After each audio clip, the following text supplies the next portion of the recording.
Assalamualaikum warahmatullahi wabarakatuh. Di sini saya dari kelompok 10 akan menjelaskan tentang reksadana syariah yang disusun oleh saya Laili Rahmawati Zahida dan teman saya Mi'rojun Nurun. Yang pertama di sini saya akan menjelaskan tentang pengertian reksadana syariah.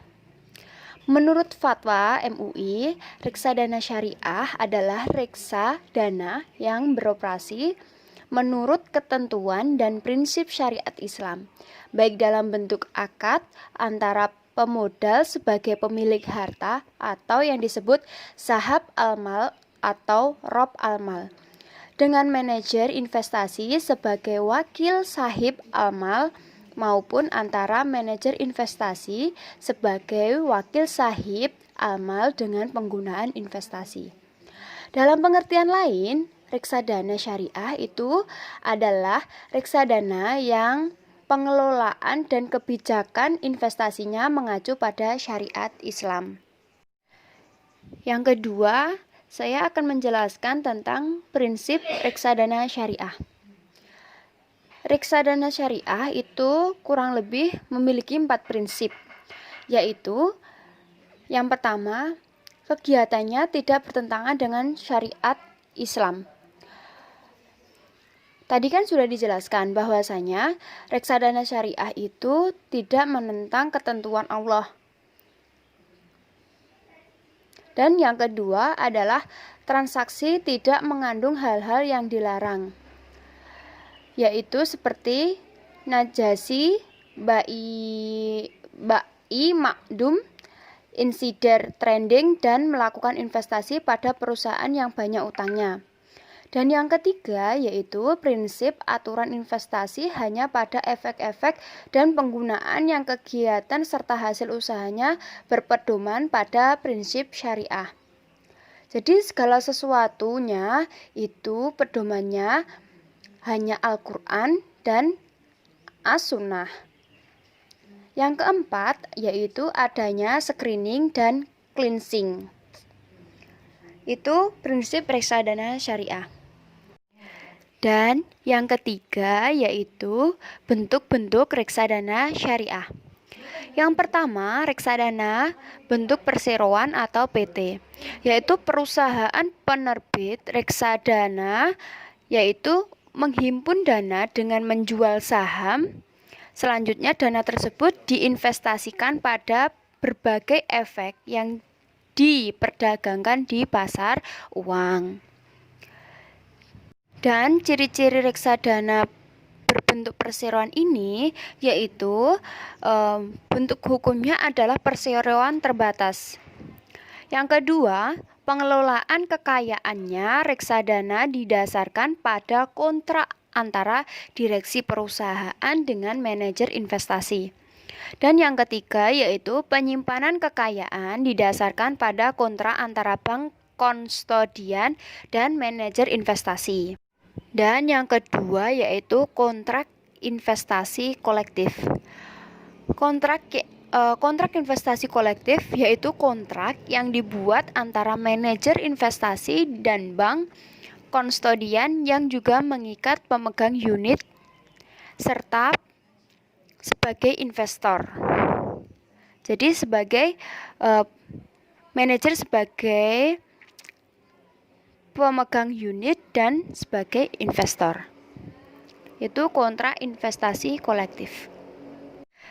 Yang keempat, saya akan menjelaskan tentang perkembangan reksadana syariah di Indonesia.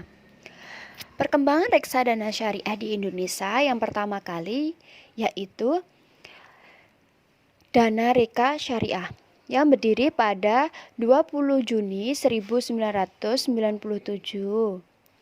Perkembangan instrumen syariah terus mengalami perkembangan yang sangat menggembirakan di pasar modal, terlebih di era tahun 2002 sampai dengan pertengahan tahun 2004. Instrumen syariah, baik reksadana maupun obligasi dan investasi syariah lainnya mengalami pertumbuhan yang cukup signifikan, yaitu reksadana sampai saat ini berjumlah 10 reksadana. tidak termasuk dua reksadana yang tidak aktif atau bubar ya. Menurut studi 2011. Hal-hal yang mempengaruhi pertumbuhan pasar modal syariah antara lain yaitu perkembangan macam instrumen pasar modal sesuai dengan syariah yang dilakukan dengan fatwa MUI. Dan yang kedua yaitu perkembangan transaksi sesuai dengan syariah atau instrumen pasar modal syariah. Yang ketiga, perkembangan kelembagaan yang memantau macam dan transaksi pasar modal syariah, termasuk Bapepam Syariah, Lembaga Peringkat Efek Syariah, dan Dewan Islamic Market atau Indeks. Adanya perkembangan reksadana syariah yang setiap tahunnya mengalami peningkatan diharapkan mampu bersanding dengan reksadana konvensional di pasar modal. Itulah harapan untuk reksadana syariah. Pada pembahasan kita yang kelima ini, saya akan menjelaskan tentang perbedaan reksadana syariah dan konvensional. Reksadana syariah sendiri yaitu satu, tujuan investasi. Jadi tidak semata-mata untuk return, tapi juga SRI atau Socially Responsible Investment. Dan yang kedua, operasional. Ada proses screening.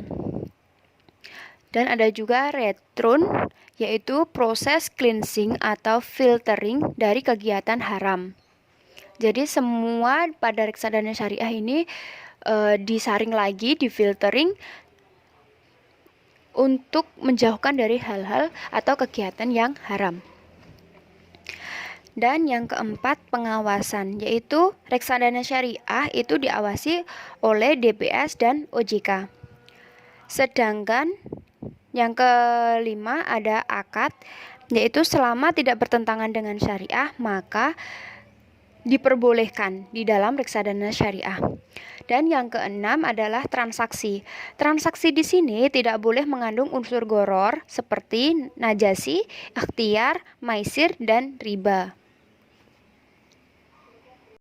Sedangkan yang konvensional di sini tujuannya sendiri bank konvensional adalah return yang tinggi.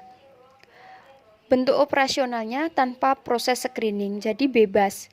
Terus return tidak ada, pengawasan hanya OJK, akadnya kesepakatan tanpa ada aturan halal atau haram.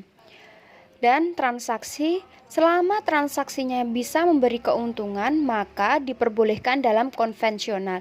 Jadi kalau di dalam reksadana syariah tadi kan transaksinya harus yang tidak bertentangan dengan syariat Islam. Sedangkan di dalam konvensional selagi itu menguntungkan maka transaksinya akan diperbolehkan. Mungkin itu saja yang bisa disampaikan dari kelompok kami, kelompok 10. Bila ada kurang lebihnya kami mohon maaf dan semoga apa yang kita sampaikan tadi bisa bermanfaat untuk teman-teman semua. Wassalamualaikum warahmatullahi wabarakatuh.